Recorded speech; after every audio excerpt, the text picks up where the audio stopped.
ஆரணி தொகுதியில் போட்டிடுறேன்னு ஃபர்ஸ்ட் சொல்லியிருந்தீங்க. ஆமாம் ஐயா. திடீர்னு வேலூர் தொகுதிக்கு போட்டியிடுற காரணம் எதுவும்? ஆமாம், காரணம் ஒன்றும் இல்லை. அங்கே வேறு ஒரு பிரபலமான ஒரு நபர் கட்சி சார்பாக நிற்கிறாங்க. அதனால் அவங்களுக்கு அதை கொடுத்துட்டு நான் இங்கே வந்திருக்கேன்.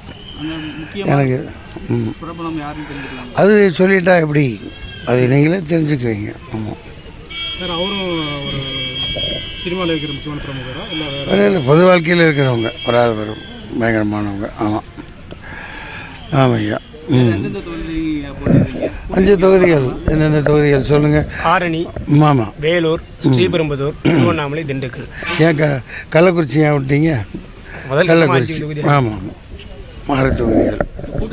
வேலூர் தொகுதிகள் ஆமாம் ஐயா, வேலூர் தொகுதியில் போட்டியிடலான் இருக்கேன். அதனால் வந்திருக்கேன். மத்தியானம் மக்கான்பள்ளி வாசல் கோட்டை பக்கத்தில் இருக்கு இல்லையா, அங்கே ஜமாத் தொழுகையை முடிச்சுட்டு மக்கள்கிட்ட ஆதரவுலாம் கேட்டேன். தாங்களுக்கு ஏதாவது ஆட்சேபனைகள்? அதுதான் ஏன் நடத்துகிறோம் அவங்க இந்தான்னுட்டு அதனால் சரி நம்ம வேலைகளை நம்ம ஆரம்பிச்சிருவோம். ஏன்னா காலம் குறுகியது, காலம் பொன் போன்றது. அதனால் இந்த வேலூர் என்ற வேலூருக்கு வந்துள்ளோம். தண்ணி பயங்கரமாக தாகம் எடுக்குது. வேறு எங்கள் ஊரில் இருக்கையிலாம் அவ்வளோ தாகம் எடுக்கலை. அப்போ இங்கே வெயில் வாட்டம் அதிகமாக தெரியுது. இப்போது பிரச்சாரத்துக்கு சினிமா பிரமுகர்கள் யாரையாவது உங்களுக்கு சப்போர்ட்டை வந்து பிரச்சாரம் பண்ணுறதுக்கு? இல்லைம்மா, இது ஒரு அந்த மாதிரி ஒரு எண்ணமெல்லாம் எங்களுக்கு அப்படிலாம் எங்கள் இயக்கத்தை கட்டமைக்கலை.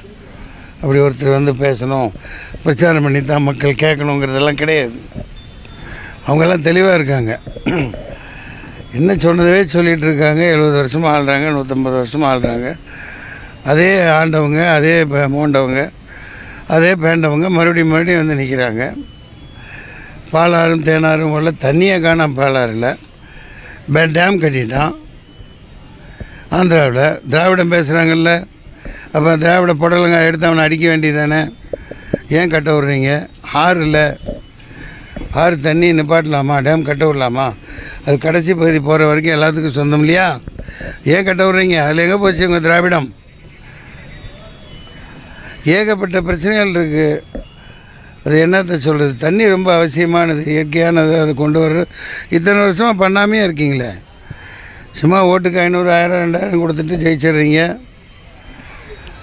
நீங்கள் பணவரை நிறைய அந்த மாதிரி அறையாக அடிக்கடிக்கு பணங்களை அடுக்கி வச்சுக்கிறீங்க. ஓட்டு வந்தப்போ பிச்சை போட்டுட்டு ஜெயிச்சு உட்காந்துக்கிட்டு அதே பிச்சைக்காரில் தான் வச்சுருக்கீங்க. வேலை வாய்ப்பே இல்லையே, வேலைகளே இல்லையே. உங்களுக்கு என்ன ப்ரெஸ் இருக்குது, உங்களுக்கு வேலை இருக்குது, கொண்டு கொடுத்துட்டு வீட்டுக்கு போயிடுவீங்க. மாதம் டன்னு மணி அடித்தா சோறுன்னு சம்பளம் வந்துடுது. வேலை வாய்ப்புகள் எங்கேயுமே இல்லையே. தமிழனெல்லாம் குடின்னு குடிக்க வச்சு கஞ்சா 4வது 5ஆம் வகுப்பு படிக்கிறவன்லாம் கஞ்சா அடிக்கிறானே. ஒரே ஆர்டர் போடுங்க, ஒரே ஆர்டர். அடுத்த நாள் எவனாவது விற்பானா? தூக்கி 2 பேரை கழுத்தை வெட்டுங்க. வேறு என்ன உங்களுக்கு வேணும்? சார், இப்போ நீங்கள் உறுப்பினராக தேர்வு செய்யப்பட்ட உங்களோட வாக்குறுதிகள்னு என்ன பிரதானமாக இருக்கும் வேலூர் பிரச்சாரம்? அதெல்லாம் வெட்டொன்று துண்டு 2 தான். இங்கே என்ன மக்களுக்கு தேவையோ இந்த மாதிரி இந்த காட்டன் சூதாட்டமாக டோட்டலாக ஒழிச்சிருவோம்.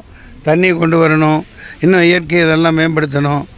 இன்னும் இந்த நம்ம இந்த கோட்டை இருக்குது, ஆற்காடு நவாப் கட்டினதா, திப்பு சுல்தான் கட்டினதா? அவங்க கட்டின கோட்டைகளில் ஒரு பக்கம் நம்ம என்ன ஜலகண்டேஸ்வரர் கோயில், இந்த பக்தர்கள்லாம் தரிசனம் பண்ணிட்டு போகிறாங்க. அதே மாதிரி சர்ச்சும் இருக்குது. இதை மட்டும் மானியமெண்ட்டாக வச்சுருக்காங்க. என்னென்னு தெரியல. அது ஒரு பள்ளிவாசல், அங்கேருந்து இருந்து விட்டால் ஏதோ 10 பேர் தொழுதுட்டு எல்லாருக்கும் தொழுதுட்டு போயிட்டுருப்பான். சின்ன பள்ளி, ஞாபகார்த்தமாக இருக்கும். தாத்தா பாட்டன் ஞாபகார்த்தமாக அதை தடுத்து வச்சுருக்காங்க. அது என்னன்னு தெரியல, இனிமேல் தான் தெரியணும். சந்தோஷமாக இருக்குது இந்த வேலூருக்கு வந்தது. நம்ம பாரம்பரியமான இந்த கோட்டையில்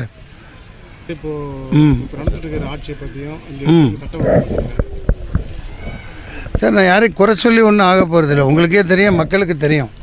38 MP வச்சுருந்தாங்க. இப்போ இது வரைக்கும் என்ன பண்ணாங்க? இப்போ இவிஎம் வச்சு ஓட்டு போடக்கூடாது, இவிஎம் யூஸ் பண்ணக்கூடாது. நான் தொண்டை தண்ணிகளே கத்துறேன்.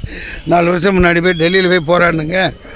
ஹைகோர்ட், சுப்ரீம் கோர்ட்டில் நானே 14% வாதாடினேன். தள்ளிப்போத்தவரை டிஸ்மிஸ் அப்படின்னு தள்ளி விட்டார் சீஃப் ஜஸ்டிஸ். கண்டுக்கவே இல்லை. அந்த மாதிரி நூற்றுக்கணக்கான கேஸ் இருக்குதுன்னு எடுக்கவே இல்லை. இப்போ ஜொமேட்டோ போடுறீங்கல்ல, ஒரு இது தப்பு இருக்குன்னா ஜொமேட்டோ போடுறீங்களா, ஒரு மினிஸ்டர் ஊழல் பண்ணிட்டாக்க உடனே பிடிச்சி இப்போ போடுறீங்களா இல்லையா? யாரோ ஒரு ஜட்ஜி இருக்கார்ல, அவர் உடனே இல்லை அது தப்பாக விடுதலை பண்ணிட்டாங்க, நான் மறுபடியும் விசாரிக்கன்னு போடுறீங்கல்ல. இவ்வளோ மக்கள் குற்றம் சுமத்துறமே, இவ்வளோ நீங்கள் 38 MP வச்சுருந்தீங்கல்ல, நாங்களே இப்போ தேர்தலை புறக்கணிக்கிறோம் நிப்பாட்டு. எவ்வளோ இந்தியா கூட்டணி இருக்கு இல்லையா? இந்தியா கூட்டணி இருக்குல்ல, எல்லாம் சேர்ந்து இதை இவிஎம்மில் நடத்தக்கூடாது, இதை தடு, ஓட்டு மிஷினில் நடத்தினா தான் நாங்கள் கலந்துக்குவோன்னு சொன்னாங்களா? அப்போ உள்குத்தை இருக்குல்ல, மக்கள் எல்லாம் முட்டாளாக்கிட்டு இருக்கீங்களா இல்லையா? இவிஎம் மிஷினை ஏன் ஒழிக்க மாட்டேங்கிறீங்க? அப்போ உங்களுக்கும் பங்கு இருக்கா அதில்? ஏன் அது ஒரு டுபாக்கூர், ஒரு டப்பாங்குத்து, ஒரு ஏமாத்து வேலையை வச்சு ஒரு வருஷமாக பொழைச்சிட்ருக்கான், அதையும் தடுக்க மாட்டேங்கிறீங்க. இதுக்கு என்ன கேள்வி சார்? ஒருத்தர் ஏமாற்றி ஆட்சியில் உட்காந்துக்கிட்டு மக்கள் காலில் வந்து எப்படி விழுவாங்க? மக்கள் காலில் கெஞ்சி ஓட்டு கேட்டுட்டு இருந்தாங்கல்ல, இப்போ நாடகம் தான் நடக்குது. தேர்தல் நடக்கிற மாதிரி ஒரு நாடகம் நடக்குது, அவ்வளோதான். எல்லாம் குத்தி வச்சுருவான். இப்போ இங்கே தமிழ்நாட்டிலே அதே மாதிரி தான் நடக்கும். அதான் மதிக்க மாட்டேங்கிறாங்க. அங்கேயே சொல்ல எந்தெந்த ஏரியாலாம் குத்தி வர்ற மாதிரி வரும். கோயிலுக்கு போவாங்க, வணங்குவாங்க, கிட்ட ஏதோ பண்ணுவாங்க. ஆஹா இத்தனை தடவை வந்துட்டார்ப்பா, அதனால் ஓட்டு போட்டாங்கப்பா அப்படின்னு அவங்களே டிக்ளேர் பண்ணிவிட்டு போயிடுவாங்க. நீங்கள் வாயில் குச்சியை செய்ய அப்படியே உட்கார வேண்டியதுதான். வாழ்க்கை ஜனநாயகம். சென்ட்ரல் கவர்மெண்ட்டில் 10 வருஷமாக வந்து பிஜேபி ஆட்சி இருக்குது. அதோட இது வந்து நீங்கள் இப்போ பார்லிமெண்ட் நிற்க போகிறதுனால எப்படின்னு பார்க்குறீங்க? நான் இன்ன வரைக்கும் என்ன சொல்லிகிட்டு இருக்கேன்? ஏமாற்றி வந்து உட்காந்து ஆண்டுட்டுருக்கேன். நீங்களாம் என்ன பண்ணுறீங்க? எதிர்கட்சி என்ன பண்ணுது?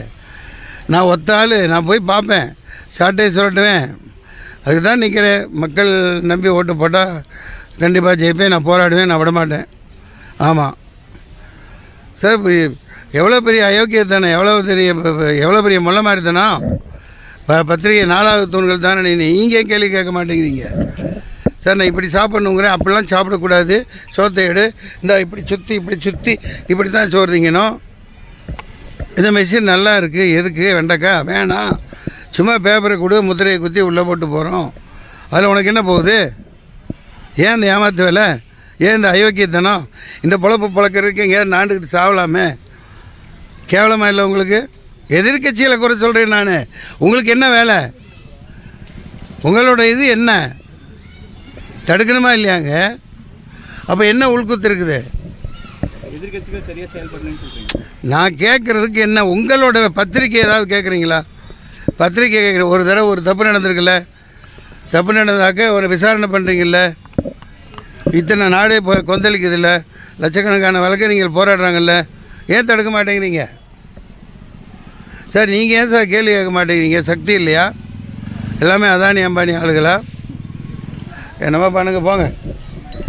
ஆமாம், வாழ்க தமிழகம், வளர்க தமிழர், வாழ்க மணித்திருநாடு. நன்றி, வணக்கம்.